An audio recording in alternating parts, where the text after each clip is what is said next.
नमस्कार मेरे प्यारे दोस्तों, कैसे हैं आप सभी। उम्मीद करती हूँ आप सभी अच्छे होंगे।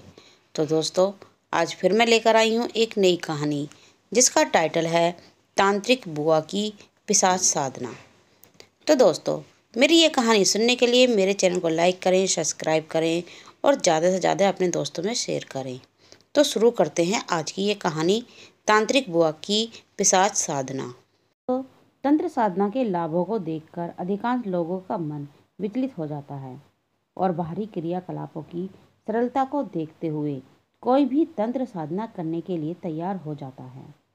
किंतु आपको ये जान लेना चाहिए कि तंत्र जितना सरल दिखता है उतना असल में है नहीं।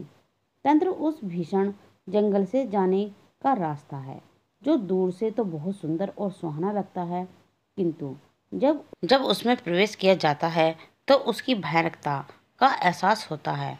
तंत्र की अनेक कठिनाइयों को देखते हुए विद्वान तंत्र आचार्यों ने ग्रंथों को अलंकारिक भाषा में लिखा जिसे केवल आधिकारिक पात्र ही समझ सकें।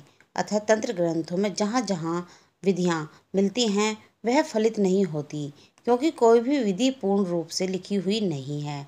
इसलिए तंत्र का महान विज्ञान सालों से गुरु शिष्य परंपरा का अस्तित्व बनाए हुए है।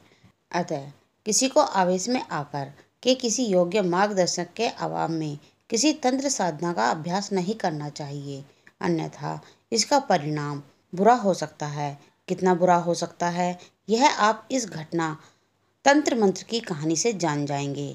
एक बार मैं अपनी माँ से जादू टोने से संबंधित कोई बात कर रहा था तो उन्होंने बताया, यह तंत्र मंत्र ठीक नहीं है। मैंने पूछा, क्यों ठीक नहीं है? तो माँ ने अपनी बुआ माँ की एक घटना सुनाई। मेरी माँ की बुआ माँ ससुराल में झगड़ा होने की वजह से अपने मायके चली आई। मेरे नाना सहित 4 भाई थे, किंतु कुछ ही दिनों बाद सभी भाई अलग अलग होने लगे तो मेरी माँ की बुआ माँ मेरे नाना जी के साथ रहने लगी। थोड़े दिनों बाद उन्होंने स्वेच्छा से अलग रहने की इच्छा व्यक्त की तो नाना जी ने उनको रहने के लिए एक अलग से घर दे दिया जिसमें वह अकेली रहने लगी। मेरी माँ बताती है कि उसकी बुआ माँ उसे नई नई कहानियाँ सुनाती थी, जिनमें बहुत सी कहानियाँ मेरी माँ ने मुझे भी सुनाई हैं, जिनमें से अधिकांश कहानियाँ पुराने समय की दंत कथाएँ हैं जो उसे समय बहुत प्रचलित थी। यह कथा उस समय के सामाजिक व धार्मिक जीवन का परिचय देते हैं। मेरी माँ ने बताया कि बुआ जी तंत्र मंत्र में बहुत विश्वास करती थी। एक दिन गांव में एक तांत्रिक बाबा आया। बुआ जी ने उसे भोजन कराया। इसी बीच बुआ ने तांत्रिक बाबा से तंत्र मंत्र की रहस्य पूछे तो उस बाबा ने बुआ को तंत्र की एक मसान की पिशाच की सिद्धि की एक विधि बताई। किंतु बाबा जी ने बुआ जी को स्पष्ट कह दिया था कि यदि मसान के पिशाच की सिद्धि करना है तो मन पर कठोर नियंत्रण होना होगा।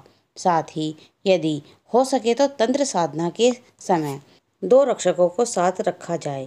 बुआ ने पूरी विधि पूछ ली।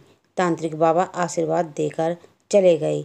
एक दिन बुआ जी 2 रक्षकों को लेकर निश्चित समय पर शमशान में पहुंच गई। जैसे ही बुआ जी ने तेल का दीपक जलाकर पिशाच का आवाहन किया, तुरंत तेज हवाएं चलने लगी।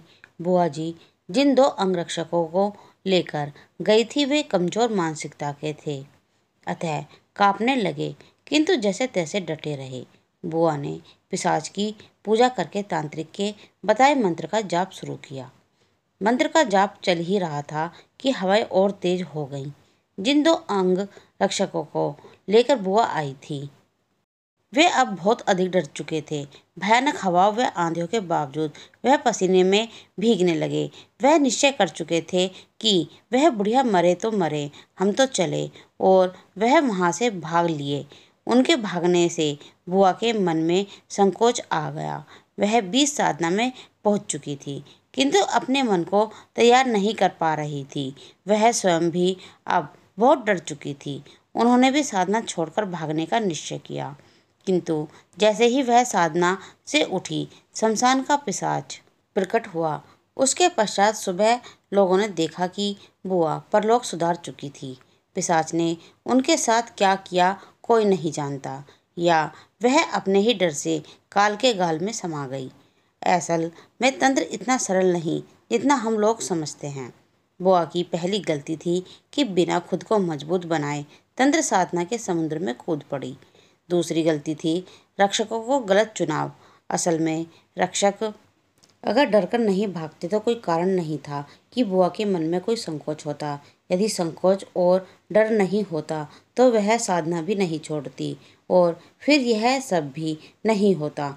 इसे कहते हैं पात्रता के अभाव में साधना का दुष्परिणाम। तंत्र एक स्वतंत्र विज्ञान है। विज्ञान में विनाश और विकास दोनों का सामर्थ्य होता है। आधुनिक आविष्कार और परमाणु आविष्कार जैसे घातक हथियार इसके प्रत्यक्ष उदाहरण हैं। बेशक तंत्र बहुत ही लाभदायक हो सकता है, किंतु उसकी विधि व्यवस्था को समझे बिना साधना समर में कूदना मौत को गले लगाना है। इसलिए योग्य मार्ग का चयन करना और एक सफल गुरु के बिना यह सब करना उचित नहीं है। तो दोस्तों, आज की मेरी ये कहानी यहीं समाप्त होती है। उम्मीद करती हूँ आप सभी को मेरी ये कहानी अच्छी लगी होगी। धन्यवाद।